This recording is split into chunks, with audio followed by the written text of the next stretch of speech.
¿Cuál es la diferencia entre algo como la visión beatífica aceptada por la Iglesia aceptada por la Iglesia católica y algo como una una epistemología como la de los gnósticos, digamos? ¿Cuál es la diferencia entre los gnósticos y los santos de la Iglesia que tuvieron visiones beatíficas?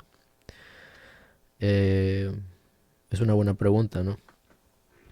Por un lado, los gnósticos es como en la filosofía al menos se conoce como una, una estructura, un sistema epistémico, epistemológico, que no está justificado, ¿no? Porque básicamente es como sabiduría adquirida de manera interna, privada, eh, como exclusiva, ¿no? Como un tipo de sabiduría que solo puedes ver sin los sentidos y sin la ayuda de los demás, como una cosa, como una especie de visión, como un sueño, como algo así que solo tú puedes ver y que solo tú entiendes, un mensaje directo, ¿no? Por así decirlo, un mensaje tal vez no es la palabra correcta, pero también se le conoce así. Y esto pues no era bien visto por los religiosos, no era bien visto tampoco por los filósofos, porque es como que es muy fácil decir que adquiriste tu sabiduría por un medio donde nadie más puede ver, ¿no? Nadie más puede verificar. Esto se presta para la charlatanería y todo esto, entonces por eso es mal visto, ¿no? Pero por otro lado tienes el concepto de la visión beatífica, que es algo aceptado por la iglesia y que es básicamente lo mismo, es una especie de contacto directo con Dios, contacto directo con el uno, con la luz. Eh, y en estas versiones, digo, en algunas versiones es aceptado por la iglesia, en otras es puesto como algo gnóstico. Y bueno, no estoy muy seguro de la historia, digamos, de los casos que sí se han aceptado y los que no se han aceptado, pero entiendo que no hay una definición muy clara de lo que es aceptable o no aceptable por la iglesia para llamarse como una visión beatífica y otra que sea nada más como una especie de fantasía, ilusión o visión bien justificada, pero no de Dios, no de lo uno o del uno. Y esto es una muy buena pregunta, ¿no? Es una muy buena pregunta. Es una muy buena discusión. ¿Cuál es la diferencia entre las dos? Yo no estoy seguro cuál sea la diferencia. Tal vez es algo que tenga que ver más con política que con teología. No estoy seguro. A lo mejor es completamente teológico. A lo mejor tiene que ver con el contenido de las visiones. Por ejemplo, si tienes una visión a lo mejor de algo femenino, simbólicamente femenino, a lo mejor esas no son aceptadas. Y si tienes una visión de las tipo de visiones arquetípicas que se asocian con el dios solar o con lo uno o con el dios masculino, que es como que generalmente en los misterios eleusinos y en otros en otros contextos como en las visiones psicodélicas, con la dosis heroica y todo eso, se reporta como la visión de la luz, ¿no? Se reporta como la presencia de la luz o de lo uno. Y lo uno tiene que ver con esta sensación de pertenencia, con esta sensación, digamos, la percepción o la presencia de lo uno en los viajes psicodélicos o tal vez en la meditación tiene que ver con el sentido, con una sensación de pertenencia, con una sensación de no separación, pero a la vez individuación. eh, y con una sensación de que ya lo habías visto antes, ¿no? De que ya habías estado ahí, de que no es nuevo, y una sensación de eternidad. Y estas cosas se le asocia por ejemplo, en los misterios eleusinos, con muerte y renacimiento también. Y en los misterios eleusinos así es como describen muchas de las visiones y las personas que han experimentado una dosis heroica en psicodélicos, en los hongos precisamente, reportan una experiencia similar, si no es que igual. Y entonces a esto me refiero cuando digo la experiencia de lo uno, ¿no? O la experiencia tal vez que alguien podría llamar como la experiencia directa de Dios. No sé si eso sea correcto decirlo en el sentido teológico, pero me suena algo muy parecido. El punto es que el punto es que hay una discriminación, ¿no?, entre estas dos y yo no estoy muy seguro de cuál es esa discriminación. Eh, porque porque si te pones a ser estricto así en el sentido en contra del gnosticismo, o sea, en contra de la adquisición de sabiduría de manera privada, o privada, interna, subjetiva, exclusiva, imaginal, no sé cómo decirle. Entonces tienes que descartar a muchos pensadores seminales, ¿no? O fundantes, como prácticamente yo supondría que muchos de los griegos presocráticos y también a Sócrates y a Platón al menos. No sé si Aristóteles, pero creo Aristóteles yo diría que no. Pero Sócrates y Platón yo creo que son personas que tuvieron experiencias de este tipo, que tal vez no las mencionan directamente como no las describen como visiones, pero las incluyen, creo, en los fundamentos de su metafísica.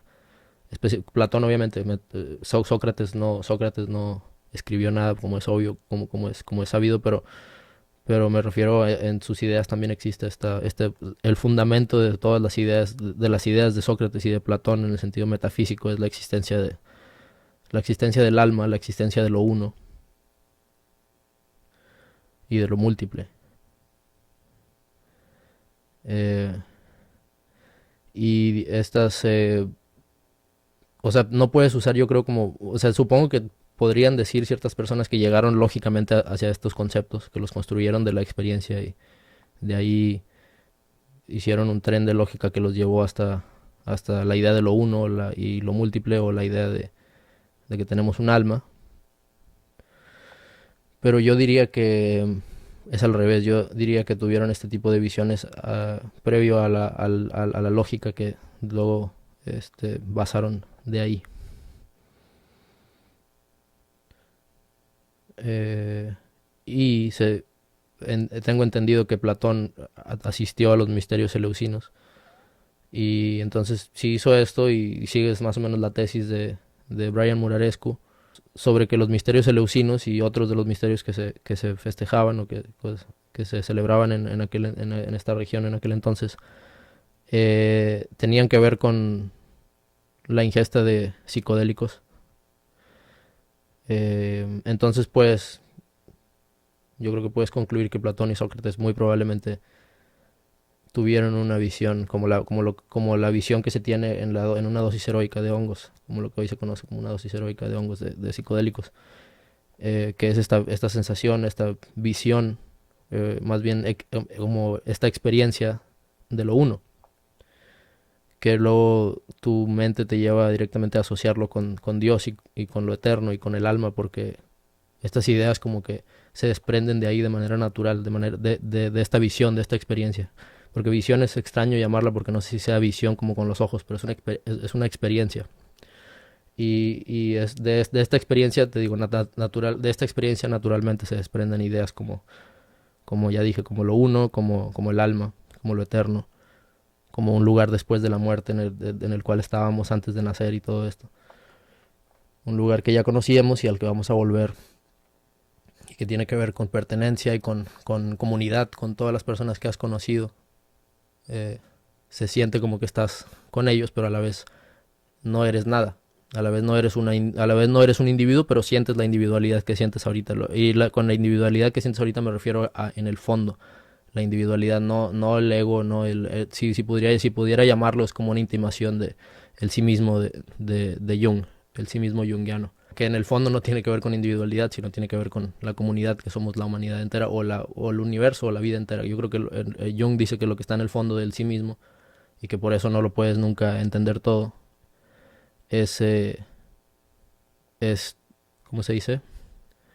Es Dios, básicamente. O en el sentido de los japoneses, Inishitani el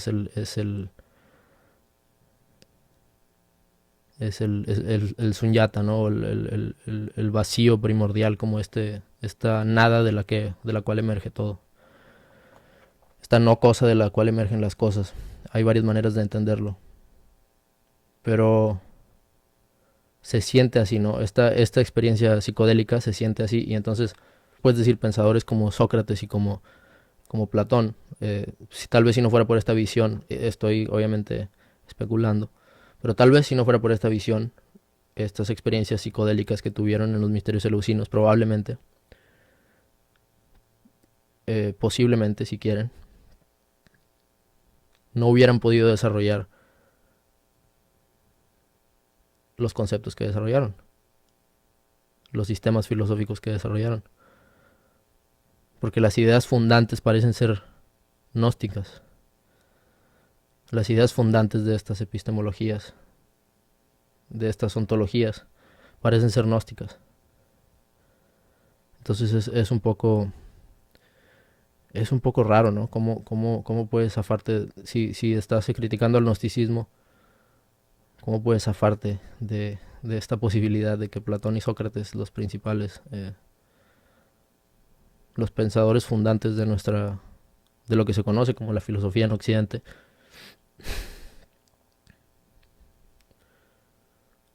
adquirieron sus ideas principales a través de visiones gnósticas?